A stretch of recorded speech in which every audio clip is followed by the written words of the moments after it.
Hello, happy Sabbath. I'm Elmalin Reyes sa Pilipinas, and this year now is 2023. Happy New Year, right? So this one, today is my Saturday off, and I thank God that I nearly finishing again my contract this May.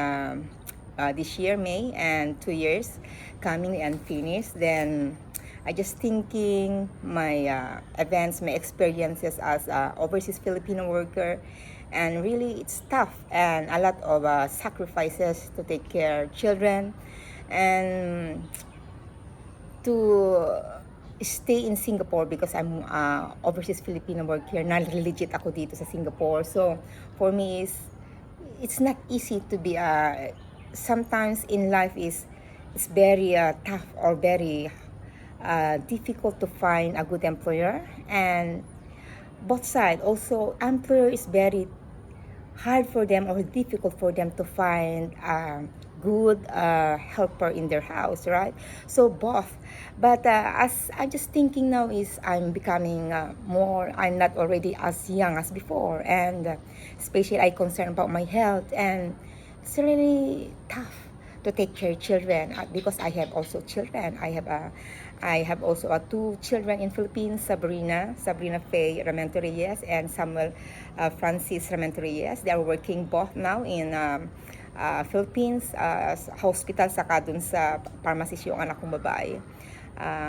Yung lalaki is nagtatrabaho sa hospital, and sa Watson naman yung babae, yung pharmacist na anak ko. So for me is ang katas ko lang na yung nakapag-aral yung mga anak ko is yung overseas Filipino worker, and I thank God na I can say that if this will be my last to stay in Singapore because they have already stable job yung mga anak ko, and nagpapasalamat din ako sa mga events, especially the corona here in Singapore makes me really na-test ako sa internal and external. And sa year 2022 is a lot of challenging year. As I'm just looking again, I was from today's my off, and nandun ako sa library, and I'm just looking about the corona since yung nakikita yung mga scientists na yung year 1479 is yung corona ng December 23 yon. Nakita nila yung shape na yung crescent as in the symbol of the flag of Singapore. So yung ang simula na nakita nila, but in the events of yung sa prophecy is 1260. So I can share that again to my Facebook and to my YouTube. So it's very interesting to study about yung sciences, about yung every person has a feeling, right? So for me is sometimes to take care of children is it's so hard. Yung mahirap yung iiwanan sila, especially they are close to you, but sometimes like I have experience about these children that I have experience now this house Block 88 at Teloblanca Heights. Yung 5 years old na inalagaan ko na lalaki, because they are 5, they are really last time is I have a 17 years experience from America and in Asia na yung mga bata I just only take care, I can manage only 2 children, but now they are 5. So for me it's a lot of patience, and I know my employers, they are looking also my live video to post again to my Facebook, and I just sometimes post to my Instagram, as the same with my profile to my WhatsApp to interview in Singapore, as I was done to interview from the government of Singapore, but I just tell everything that is truth to the government, and those are looking at me with my evidence to my documents. So yung experience ko, I just mix Tagalog and English because I'm a Filipina through my passport. So yung pag-aalaga ng bata it's not easy because I have children also, and it's different yung boy saka yung girl. So the one that I'm taking care now, this on my last contract in Singapore until May, is there are 5 boys, and yung 5 years old is a little bit tough, and you must understand what he is doing. Yung yung mahirap na yung easily he will copy, those are not the good ones, and yung mga bad, madali ganyan yung mga bata, and pag minsan is I have yung even you control that you will not get angry and to have a hypertension, nagkakaroon ko dahil it's tough.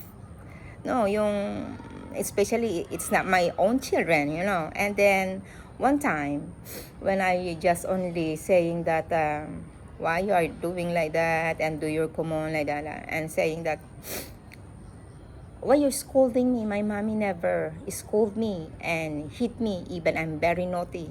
She will never scold me. So I just thinking that, oh, that's why do I scold? Pag yung nagkamali siya, we just only to train them so that they will be good. And sometimes I always, yung naririnig ko ba yung salitang, yung damdam, yung ganyan.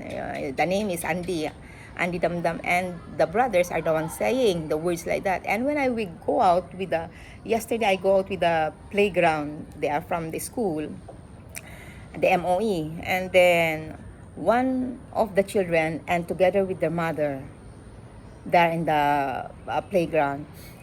The child that I'm taking care say, oh, you Damdam. And the mother of the child taking care of also the playground while they are playing together with the children I'm taking care. Looking at me, it's a bad impact, you know. So thinking the mother, I saying the words, but actually even I want to train them, but actually inside the house, the brothers talking like that because the brothers are already 17 years old, 14 years old, and so he will copy. But actually I want to control, but I can't because that is the words that are they using, and I'm only looking and watching them for daily because the parents are teachers and they are both working outside and they come back is already night like that, they go there. So for me, I know my employers are very good. I can not say anything. They're both of my employers, my sir and my mom, but only for me is I never say anything to my employer. They're good. Those are listening. Those someday they will interview again for some domestic helper to stay with them to take care. Really, it's very tough. Yung mga bata, yung especially the youngest, you know, there. So for me, is I tried my best within coming 2 years now, finishing contract, but I thank God that even I'm like this now. Today is I just relax.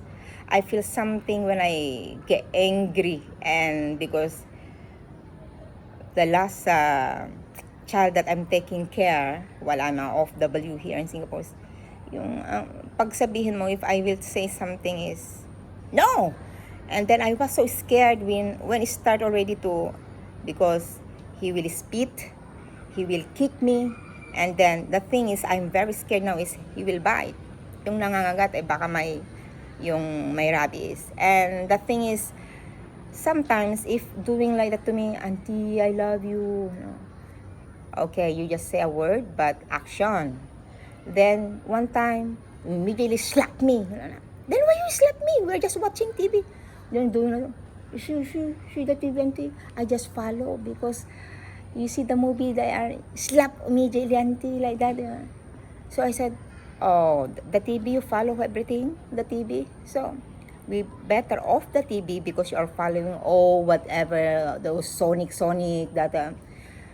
And then I just thinking that really there's a big effect yung mga palaging TV, and you know, as I observed when they both Nintendo, just only previous this New Year, the mother both Nintendo, and a big change. Yung lalo siyang naging yung kwan siya yung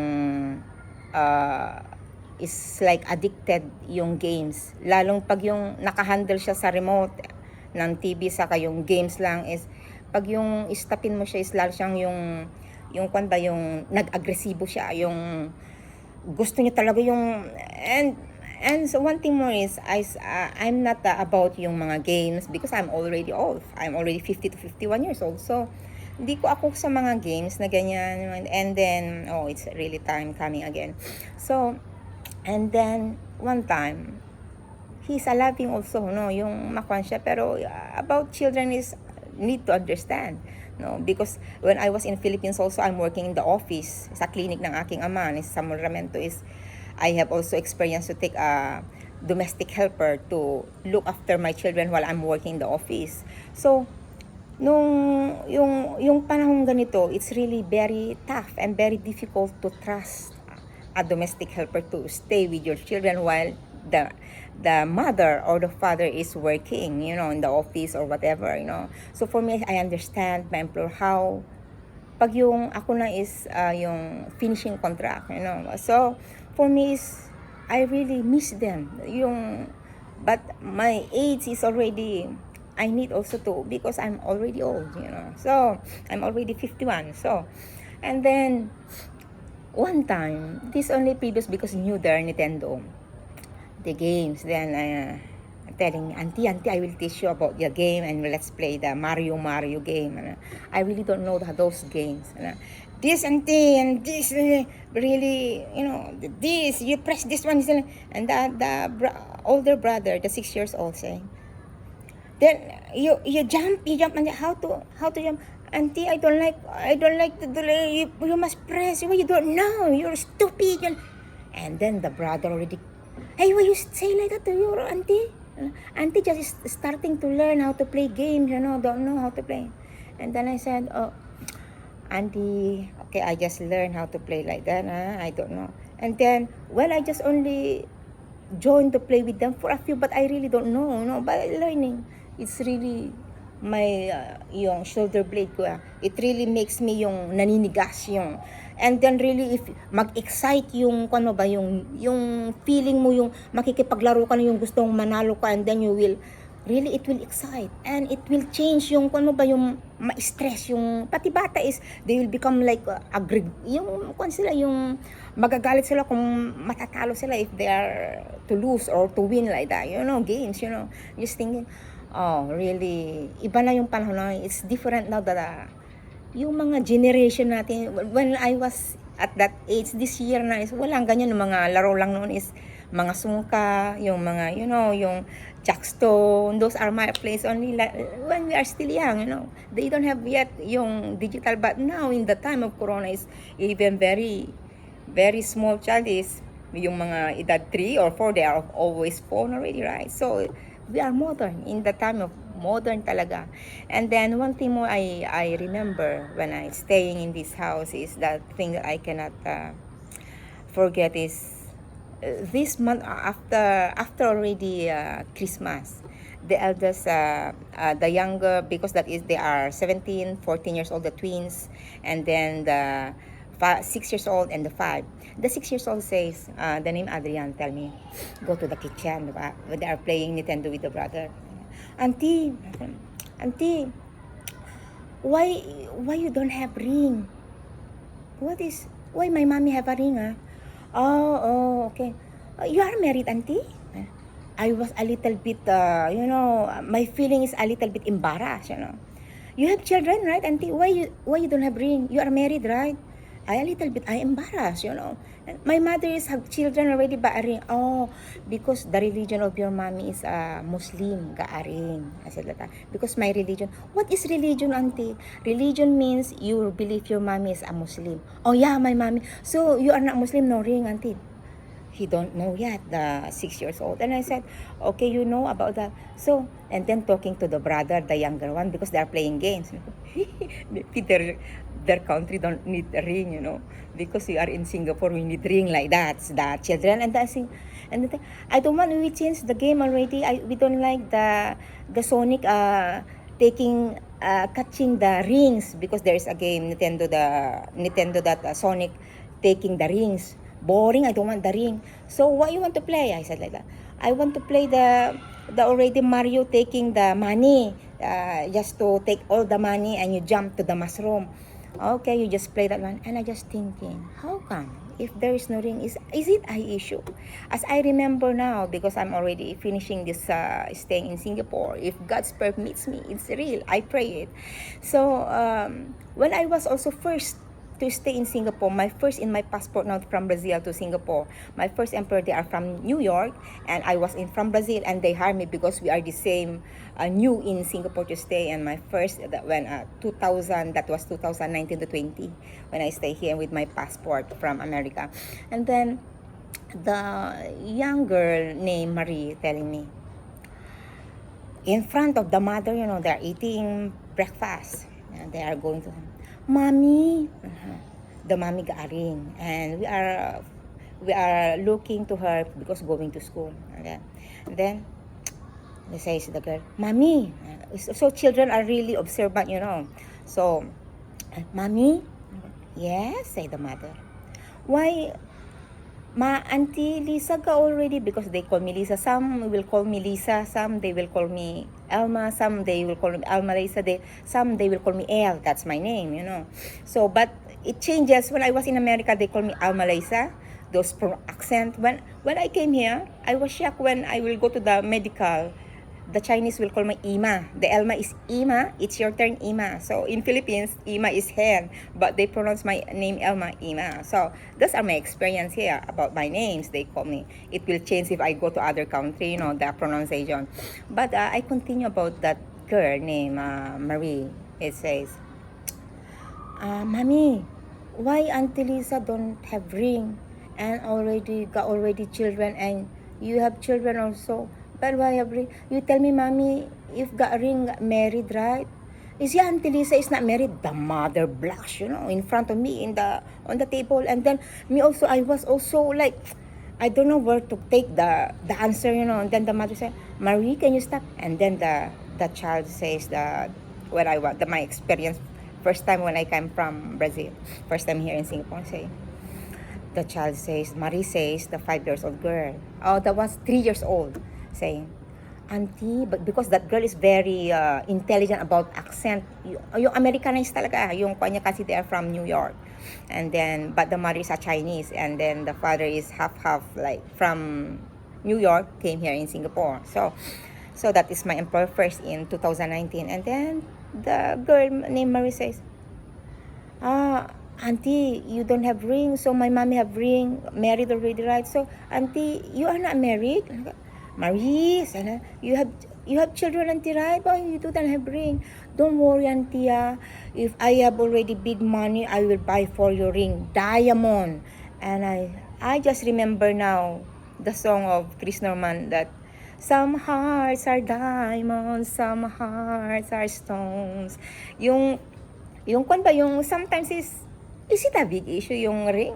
When I was in Brazil, so yung sa Police Federal is Dantula Hugo, doon sa number 95, sabi yung mga police sa akin why you don't have ring? Yun sana personal na yun because ang dami namang mga maglakad ng documents is they are also single, they never use also ring. But for me, it's a very big issue, about yung ring. Ngayon, corona na. Hindi na ring ang corona. Is a magnetic, So, now I'm so happy to share about my experience to put, and not only to sharing because it's my personal na events, yung pagtrabaho ko ng abroad sa different countries, and I will put to my YouTube and to my Facebook. So, sa kakaiba ang year 2020 talaga is really challenging ba yung nakasat na yung sun. So, I will just sing one night only, yung kanta ni Jennifer Hudson na yung gustong gusto ko. So, you listen this song. So I'm Elma Lisa Reyes.